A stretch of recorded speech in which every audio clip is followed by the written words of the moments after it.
Vasudevaya.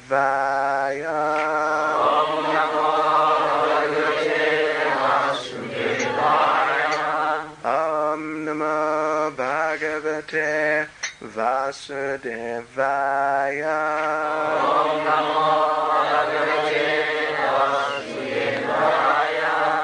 So we'll read Bhagavad Gita as it is, translation and commentary by His Divine Grace A.C. Bhaktivedanta Swami Prabhupada.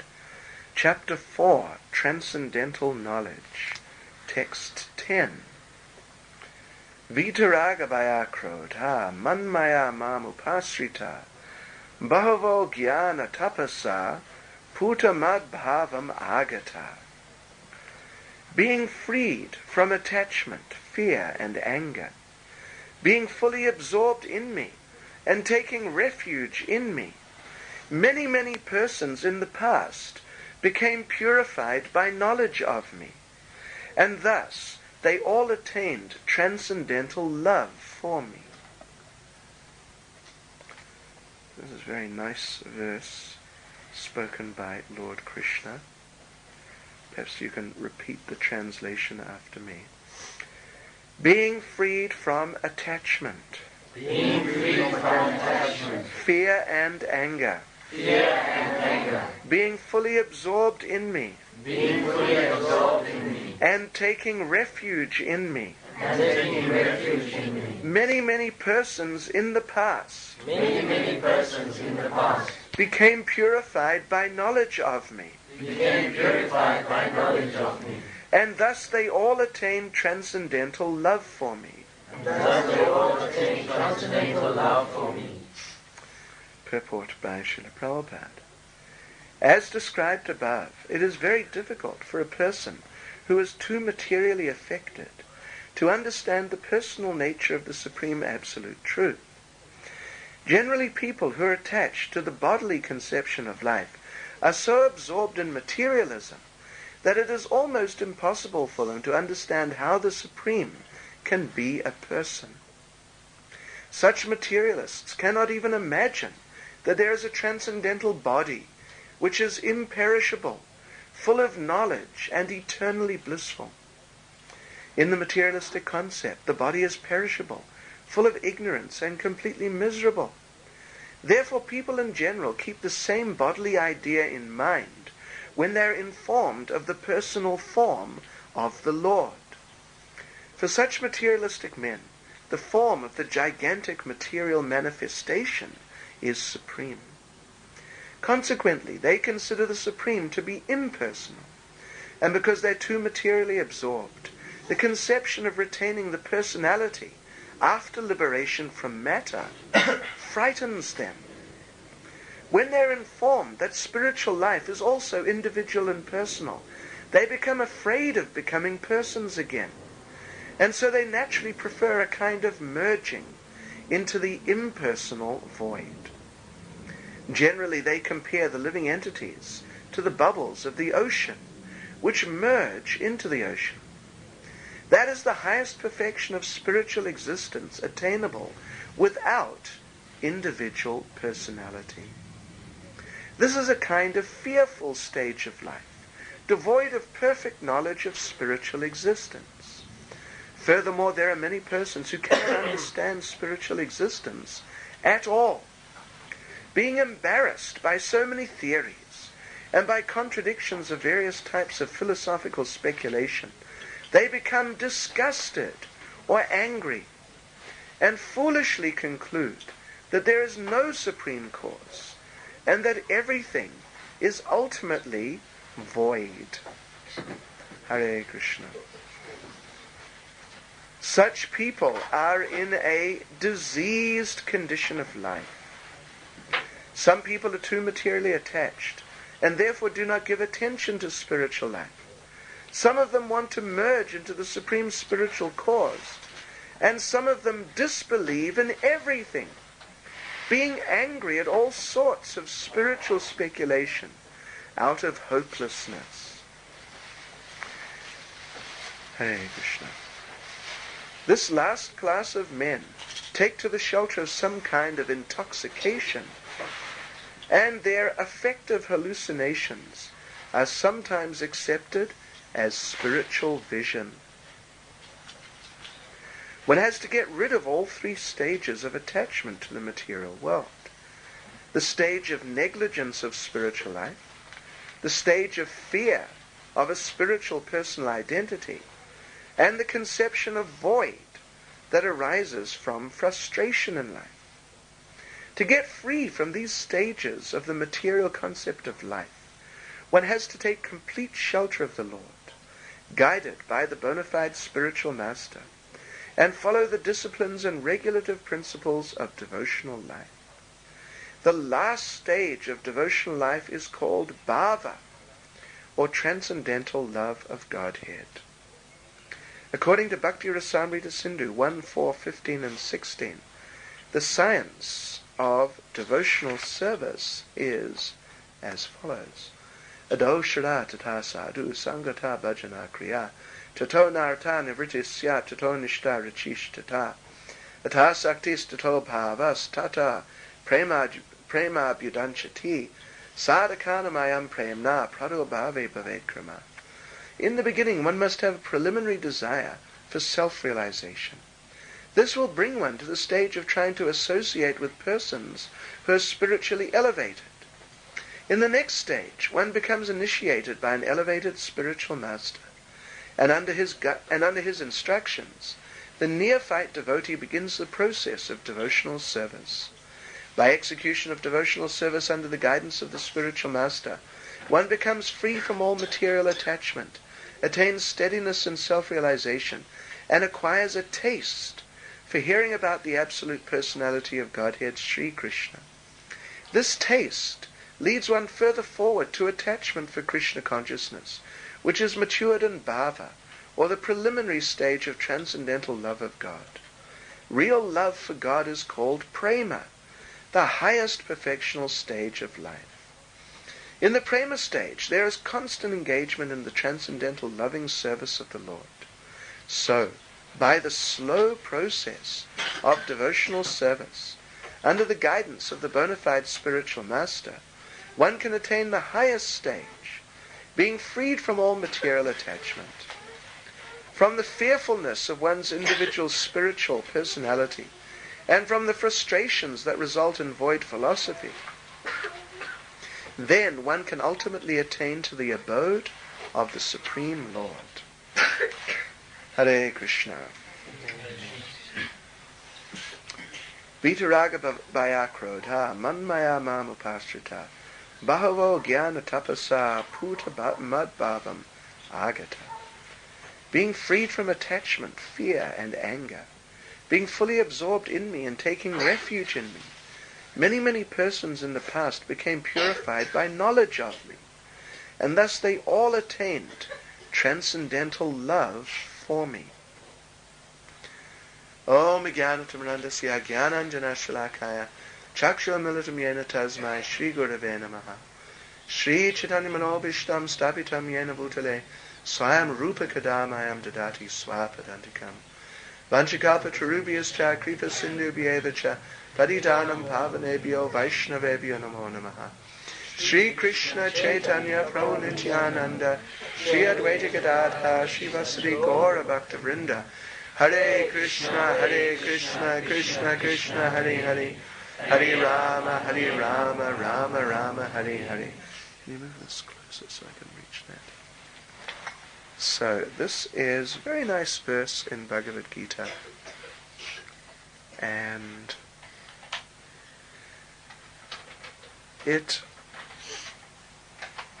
very nice verse to discuss in the assembly of devotees like yourselves.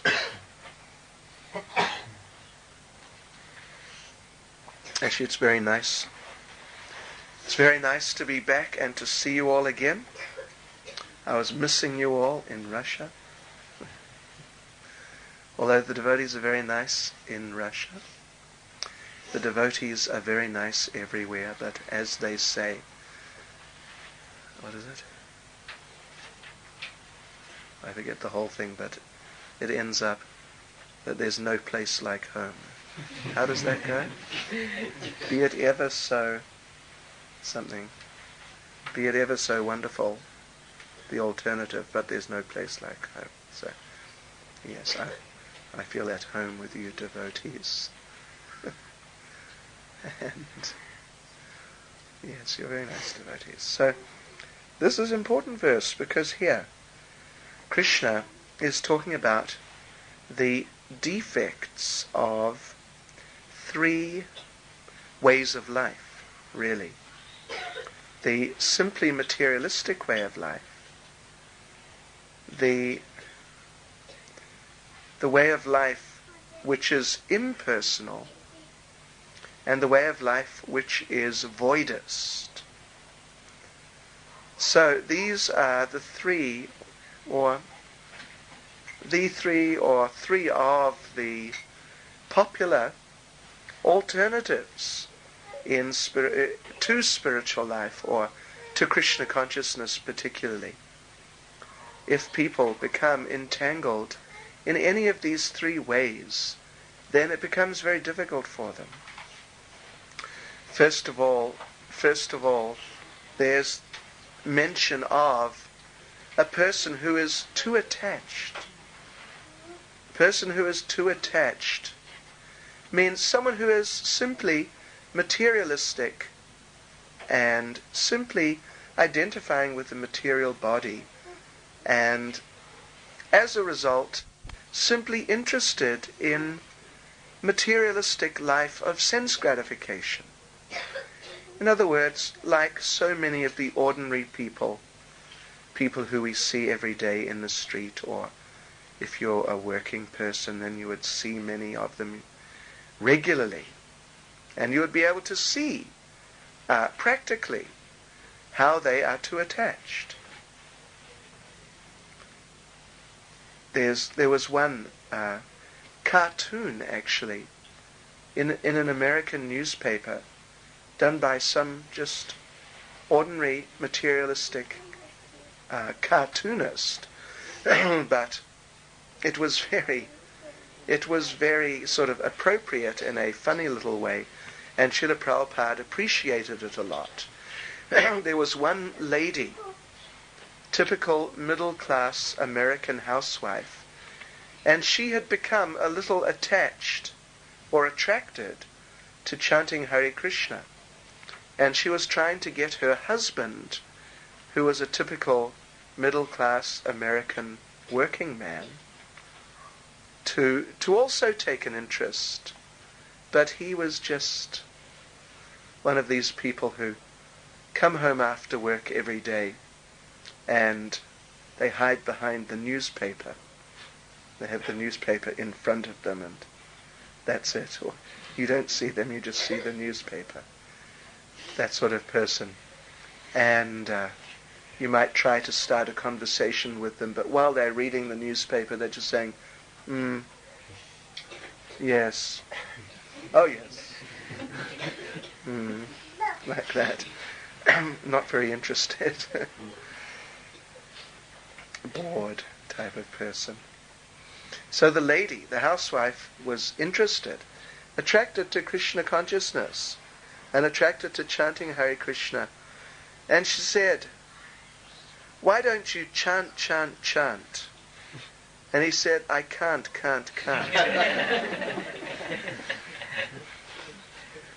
So, people may be like that. They may just be too attached.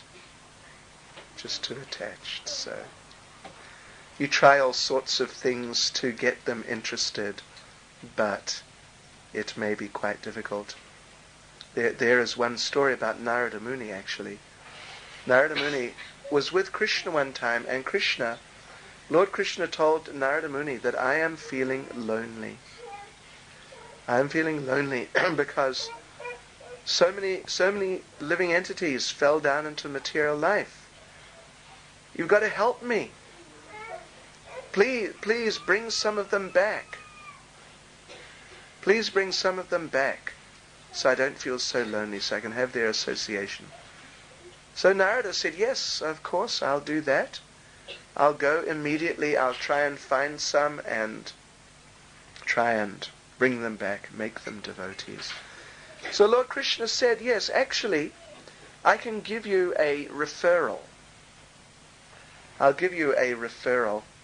I happen to have heard about this one man, and he has some interest in me, and he's getting old, so maybe I think he is possibly a good candidate for coming back. So why don't you go down and ask him, and perhaps he'll come back and join me. So Narada went and knocked on that man's door, and the man came to the door, and Narada said that, oh, I am Narada Muni. Lord Krishna has sent me. He says that you're interested in him, in Krishna consciousness, and he'd like you to come back with me now, back to Godhead. So, shall we go? And the man said, well, I don't know, really. Yes, I'm sort of interested. Kind of. Little. But I don't know, if I'm ready. And Narada said, well, it's a great opportunity. Krishna has personally chosen you. So please, come on. Man said, well, yeah, okay. All right then, but just one thing. I have a young son, sort of youngish, and he's approaching the age now he should get married. So let me just get him married. And then you just come back in a year or two or so. You just come back, and then I'll go with you. I'll be ready then. So Narada's a little disappointed, but anyway, he went and came back later and knocked on the door, and sure enough, that son was now married. So the man came, and he was a little, taken aback. Oh, it's you again. I see. Oh, yes, I forgot. And Narada said, well, very good.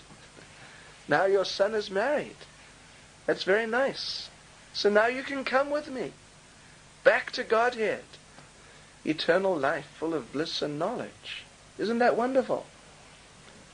The man said,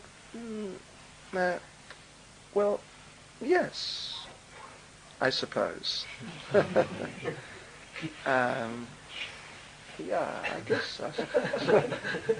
So Narada was saying, let's go. We can go right now. The man said, okay. But just one thing. There's no grandson yet. Just hold on.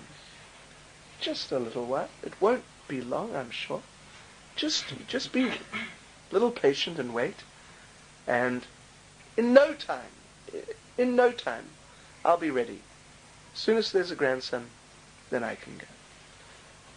So Narada was disappointed, but what could he do? So he came back later. And what happened then?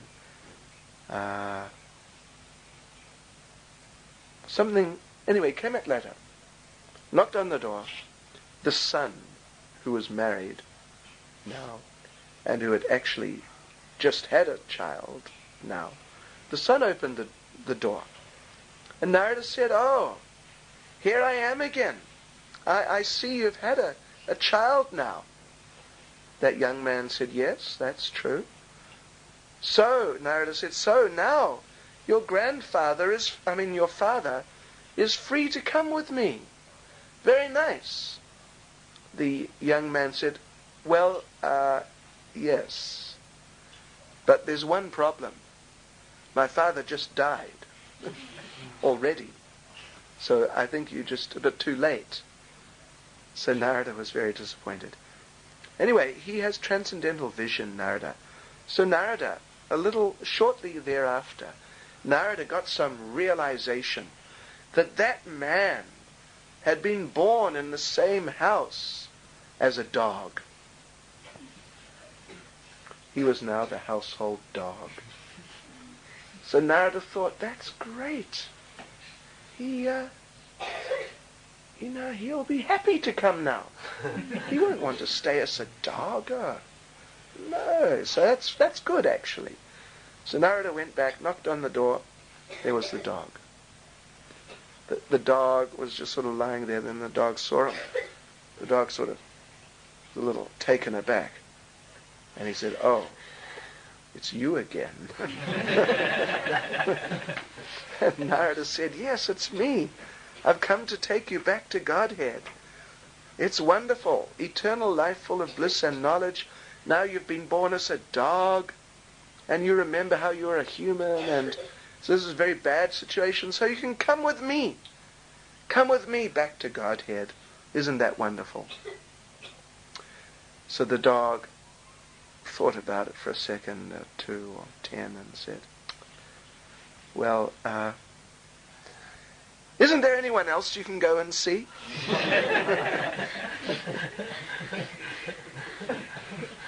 So this is all being too attached. So some people are too attached. And we see that in our preaching sometimes.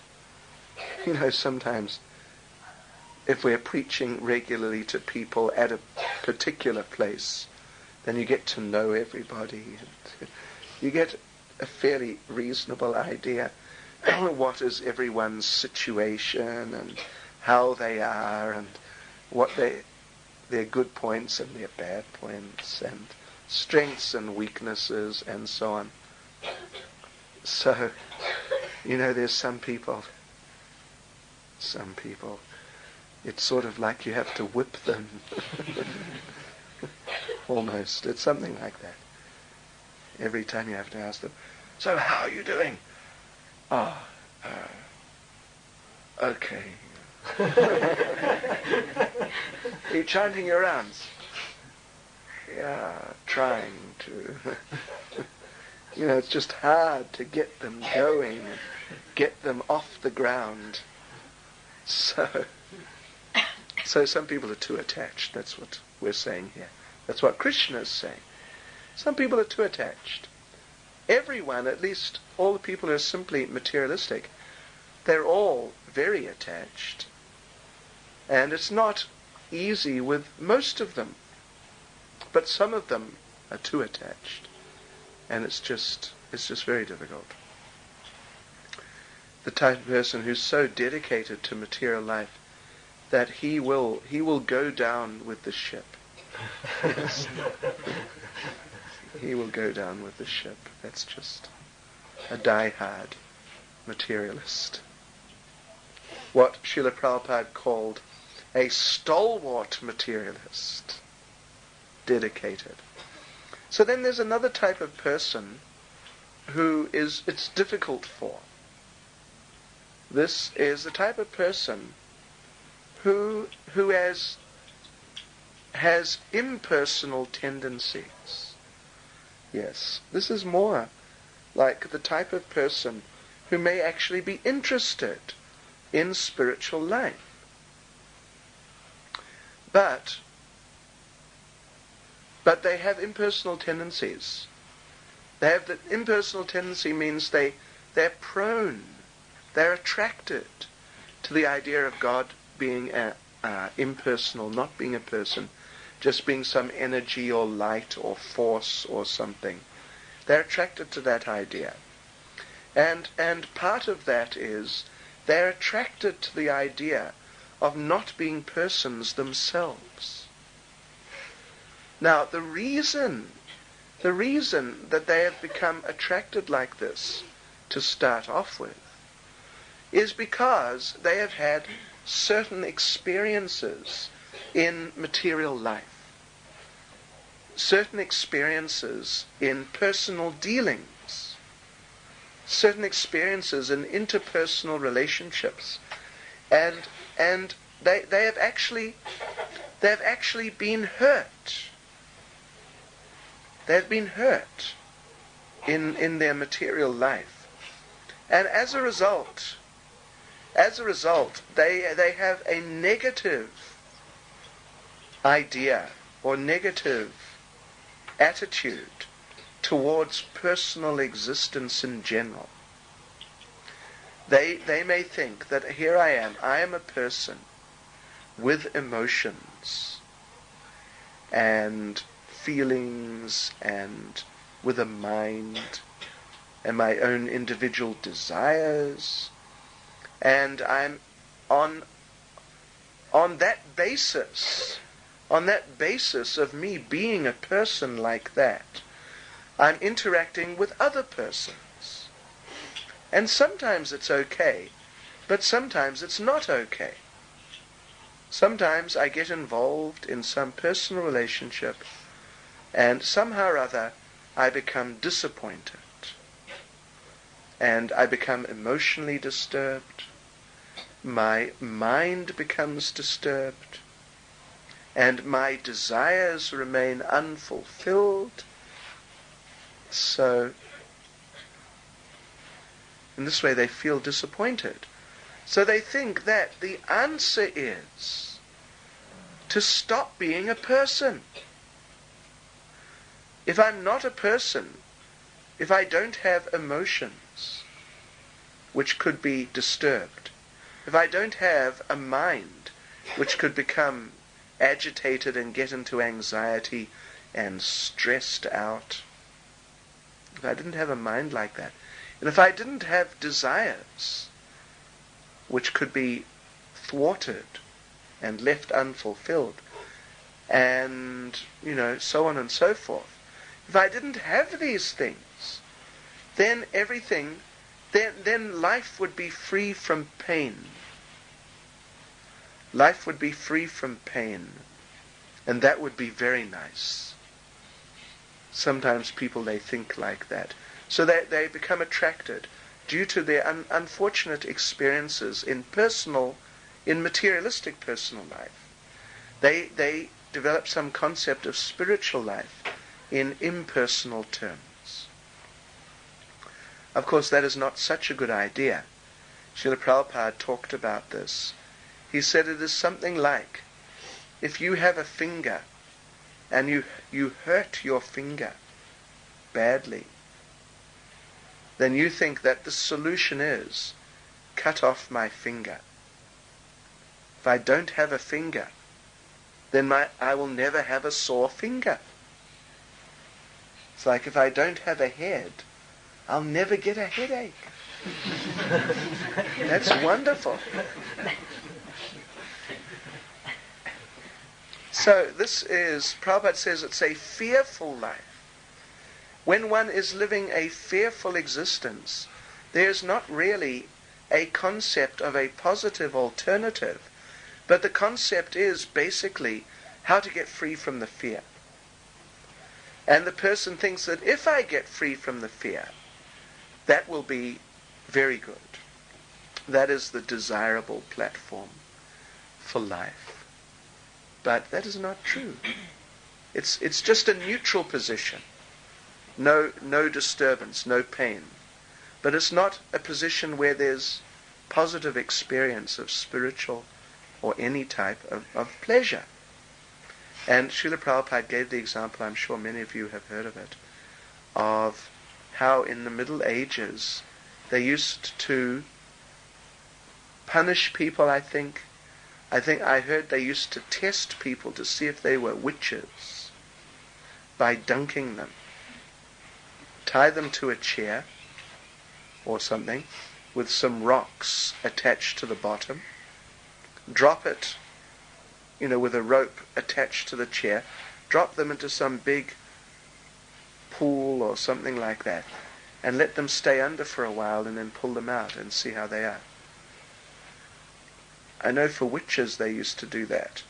And it was a very sort of down-to-earth system that if they held the person, the suspected witch, underwater for 5 minutes, I don't know if any of you have ever tried staying underwater for 5 minutes, or even 1 minute.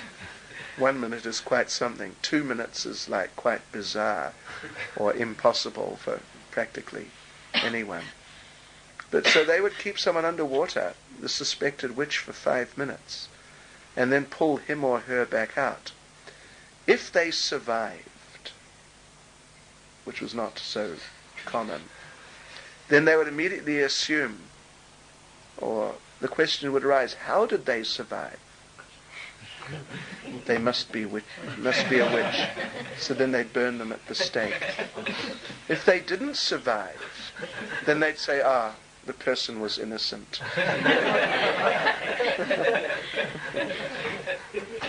Yes. So anyway, some people, though, they would torture them by holding them underwater, then pulling them out after a while. But of course, to simply be able to breathe is not anything very special. We're all breathing regularly. And none of us are finding that a very exciting experience. It's something we take for granted, 100%. But when you're put in a position where you can't breathe, but then they let you breathe, then you may think, how wonderful. This is very nice. But actually it's just a neutral position. It's nothing special. It's not negative, but it's not positive. It's nothing in particular. Just very ordinary. Yes, so that is what this impersonal life is like. It is nothing very special. Simply an escape from those fearful conditions. But there's no positive experience of positive pleasure. And then there's a third type of person who is described here as being krodha, angry, very angry. This is the type of person who has become frustrated with life and everything and everyone and themselves and just everything. They become very angry. Yes, that's perhaps the type of person. Well, Prabhupada says here, they may take some intoxication.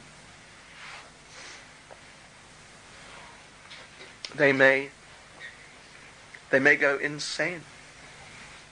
They may become, extremely, because they're angry, they may become extremely vindictive. Just like in America, it's meant to be a very opulent country, but every few months or so, I think it is, some person goes on a shooting spree. Right?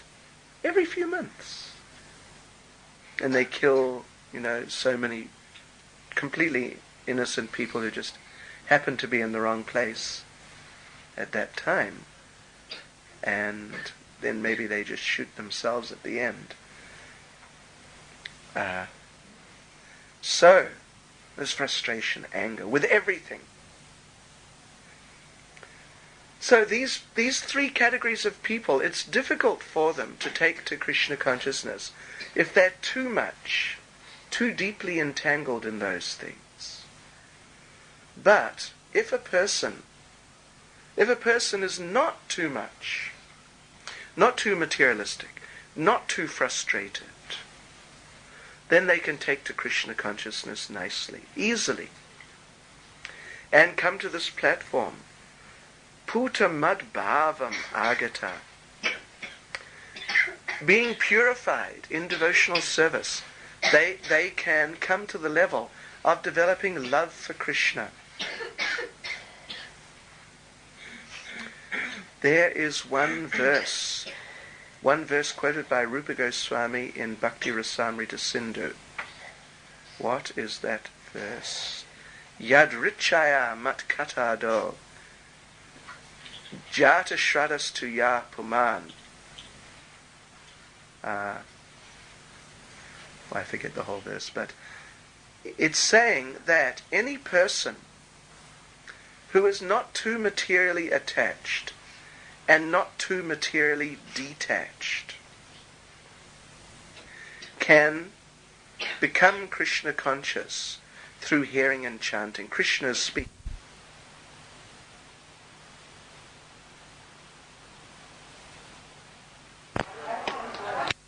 And as long as they're not too materially detached, then they can become Krishna conscious. This is a very interesting concept. Not too materially attached, we can understand that.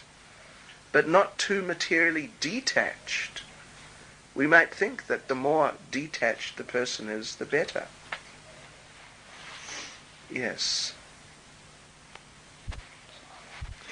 Occasionally we get people, of course we get plenty of people who struggle with material attachments. Some of you might even feel that you could be counted in that group, sort of, you're devotees, but still it's a bit of a struggle dealing with the material attachments. Sometimes though we get people who are too materially detached. And yes, and some of them become devotees, some don't. There is one devotee in New Vrindavan, he's been there on and off for about 25 years. He's a very unusual person. He is sort of too detached, but somehow he's made it as a devotee. He wears only newspapers. He does not wear anything else. Only newspapers. His bead bag is made of newspapers. I'm absolutely serious. I've seen him and met him personally. In 1978 I met him, and he's still there. And for drying himself when he takes bath, he uses newspaper. As a result, his body is blackish, although he's a European, white American person. So, yeah.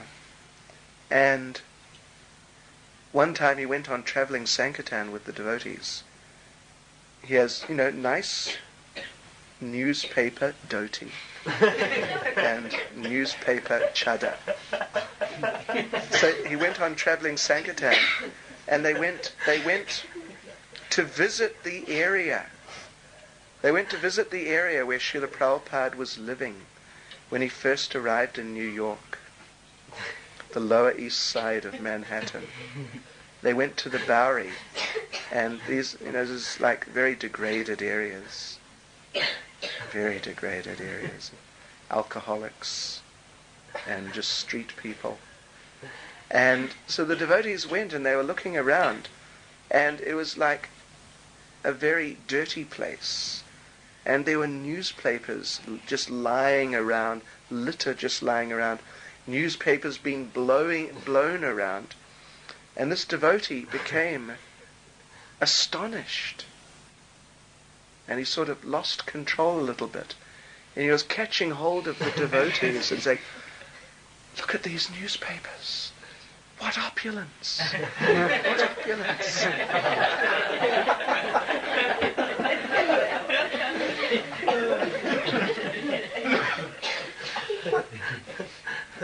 Yes, so sometimes you get people like that. They're too detached. So this is a danger in spiritual life, to be too detached. Yes, to be too attached and too detached. This is what indirectly is being said here. If you're too materially attached, then obviously you'll struggle to become situated in Krishna consciousness. But if you're too detached, you'll also find it difficult. Because in devotional service, you have to do some duty. Just like Arjuna. He was initially showing symptoms of being too detached. He just didn't care about anything. He was willing, he was wanting to just leave everything and go away and just forget it. Forget everything. So he was in this frustrated condition. This is like the Buddhists, actually. The Buddhists. So here we have the materialists, the impersonalists, and the Buddhists. Yeah. Voidists. So Arjuna, he was also like that, frustrated. Let me just get out, and I don't care. I'll just be a nothing. I'll just be a nobody. So Krishna, of course, did not appreciate that, and Krishna preached to him to do his duty. So in Krishna consciousness, people have to be able to do some duty. People can't get it together to do some duty in a reasonably reliable fashion. Then they won't be able to become nicely situated in Krishna consciousness very easily. Yes. And those duties, what are those duties?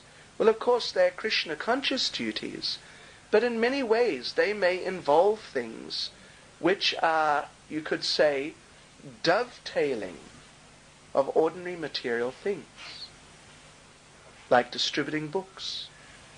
Distributing books, we have to go out in the street, meet the people, stop the people, talk to the people, get money from the people, get them to take a book, so on and so forth, convince them, debate with them back and forth a bit perhaps.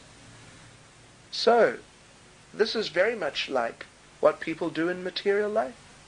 Many people, they do that sort of thing. Yes, so there's so many things we have to do. We have to keep the place clean. We have to keep ourselves clean. The place where we live clean. Prabhupada said that if in one place you bring together some dirt and a Brahman, then either the dirt will go or the Brahman will go. If neither goes, in other words, the dirt stays and the Brahman stays with the dirt, that means that the Brahman has fallen from the Brahminical platform. Yeah. Otherwise Brahman will not find it tolerable to live with dirt. So, as devotees, we have to be able to live in a clean environment and be regulated. Particularly these people who are very frustrated, or all these three categories of people, they all find it very difficult to become regulated. Particularly those who are materialistic and those who are frustrated. They'll find it very difficult. The materialists will be agitated too much, and agitated by their material desires, and they'll be working too strenuously, being forced by their material desires, too strenuously to become nicely regulated in a sattvic way. And of course those who are fearful, and particularly those who are frustrated, they will just be too fried to be regulated. They won't be able to balance their minds enough to become stable. So, therefore, Rupa Goswami says that, or he's quoting Krishna. Krishna is saying that if one, by good fortune, gets to hear about me, about Krishna, and if one is not too materially attached or detached, overly detached, then one can take to devotional service. So here Krishna is saying that people who have become freed from those things, they attain transcendental love for me through following the process which is described here. Ado shara tata sadhu sangata bhajana kriya tato narata nivritishyat tato nishta ruchistata ata saktistato bhavas tata prema abhidanchati. These 9 stages from Shraddha to Prema. Yes. If we can become freed from these 3 things and follow the process nicely from Shraddha to Prema, then we can attain love for Krishna. Then we can come to the perfectional stage. Go completely beyond the modes of material nature. Go completely beyond the sufferings of life within this world. So this is very, very nice. Hare Krishna. Hare Krishna.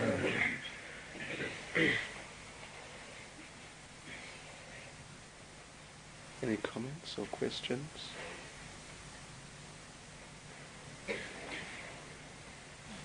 What would you prefer Narada Muni as being too detached? Narada Muni, now, well see, he's completely transcendental now. When people become completely transcendental, then they may be allowed to be too detached. then it won't interfere. But here we're talking about people who are coming to Krishna consciousness. They're too detached. Like, someone like Gaurkishore Das Babaji. He was so detached. Yes. But for a much lesser person, it'll just end up in tamagun. Yeah, something like that. It'll just end up in some dirty type of situation. Incoherent type of situation. Imbalanced type of situation. Yeah.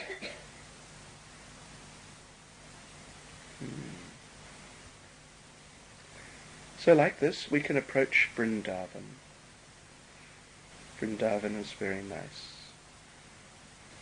Life in Vrindavan is very nice. But before we can enter Vrindavan, we have to become free from all these things, material attachment, these impersonal tendencies, and free from the propensity to just become frustrated and fed up, and in that way you sort of become immobilized. Yeah. Tamagun, mode of ignorance, means you become so frustrated. You look this way, you see, as far as you can see, I can't win. You look that way, you see, can't win. You look ahead, can't win. You look behind, can't win. You look everywhere, I can't win. Whatever I do. So, I won't bother trying. Let me just sleep. So, a person in the mode of ignorance, when they get the chance to sleep, then they think, now I'm successful. Yes, now I have achieved something good. But life in Vrindavan is very different. Goloka Vrindavan, life is very wonderful. Life is very beautiful in Goloka Vrindavan. All the devotees are in transcendental ecstasy. All the devotees are loving Krishna so much. All the animals, all the plants, all the trees, all the insects, yes. Just like there's one story I was just reading. This is the story of Prem Sarovar. Very nice story. How there is one in Vrindavan, there is one bee. There are many bees. But this is a big bumblebee. And he is the biggest bumblebee. And he's always covered in pollen. The bees are called Madhu and Krishna is called Madhu because there are similarities between Krishna and the bees. The bees are darkish, right? But then they also have gold colors. So Krishna is darkish, but he has a golden dhoti. Yes, so there are similarities between Krishna and the bees. So therefore they're both called Madhu. So there's one bumblebee. He's very big. And he's always covered in pollen and honey and whatever like that. And he eats loads of honey. So he becomes so fat that he can hardly fly. He takes off and he flies a little bit and he lands. So he kind of bounces along. He's flying, but he's sort of bouncing along. And what is he looking for when he's bouncing? He's looking for Krishna. Because Krishna is the original source of all sweetness. All the sweetnesses which are in the different flowers. Each different flower has its own particular flavor. But all of them, they're getting their flavors from Krishna in Vrindavan. Krishna is the reservoir of everything, including all flavors. So Mother Earth, who's an expansion of Radharani, Mother Earth, by the mercy of Krishna, in Goloka Vrindavan at least, Mother Earth manages to take from Krishna fragrance. And then she distributes that amongst the different flowers in different ways.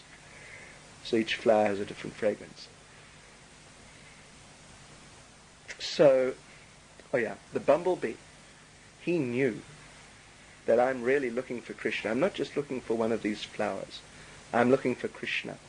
So he came buzzing around, bouncing and buzzing around Krishna.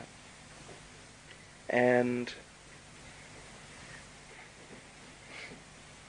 Hare Krishna. Hare Krishna. Welcome. Good. So the bumblebee came buzzing and bouncing around Krishna.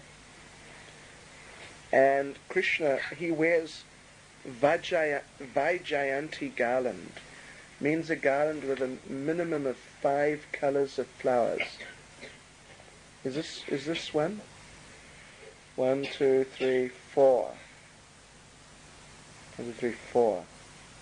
Or maybe 5. So this could be called a Vaijayanti garland. Maybe. So that bumblebee, big bumblebee, was buzzing around Krishna's big garland, while Krishna was sitting there with Radharani sitting on his lap. So, Krishna called Madhu Mangal.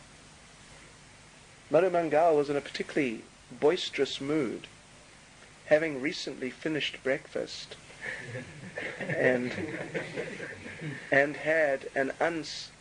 had an unspecified number of laddus.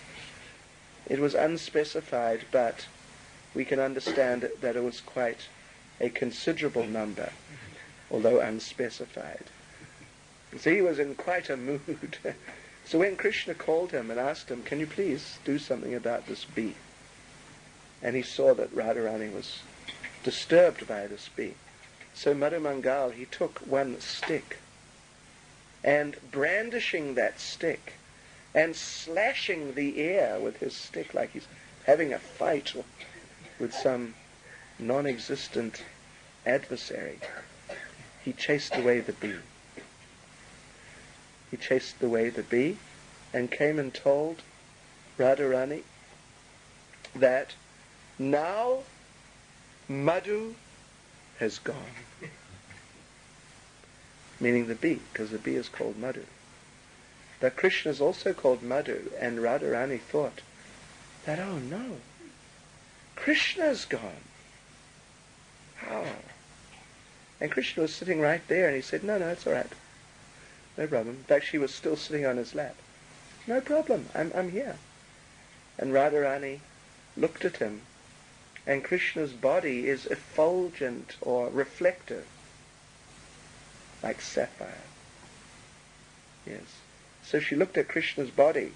She just saw her own reflection in Krishna's body. And she thought, no, you're not here. And Krishna was saying, but I am here, I'm right here, you can hear me, I'm right here. But when Krishna speaks, his voice becomes all pervasive. And you can hear it over here and over there. So she heard his voice over there, somewhere in the distance. And she said, no, you're not here, you're over there, somewhere, who knows where. Oh, no. And she started crying. And Krishna was trying to pacify her. But he just couldn't. Just couldn't. So in the end he started crying. And the tears of the two of them filled up. There was some like hollow in the ground, but their tears filled up that hollow, and that became Prem Sarovar, the lake of love, the tears of love of Radha and Krishna. So life in Vrindavan is very beautiful, very nice. No need to get materially attached. You won't want to. Nothing to be afraid of. Nothing to be frustrated by. Because Krishna's there. So the devotee feels always secure and protected, and everything's very nice. So this is the goal. We practice Krishna consciousness as Krishna and Srila Prabhupada are advising us here, by getting free from excessive attachment, free from fear, free from that mood of frustration and anger, and by cultivating the service attitude to Krishna, following the process steadily and nicely, then we can also come to that platform of love of God. Hare Krishna. Hare Krishna. Okay, so we'll have another little kirtan.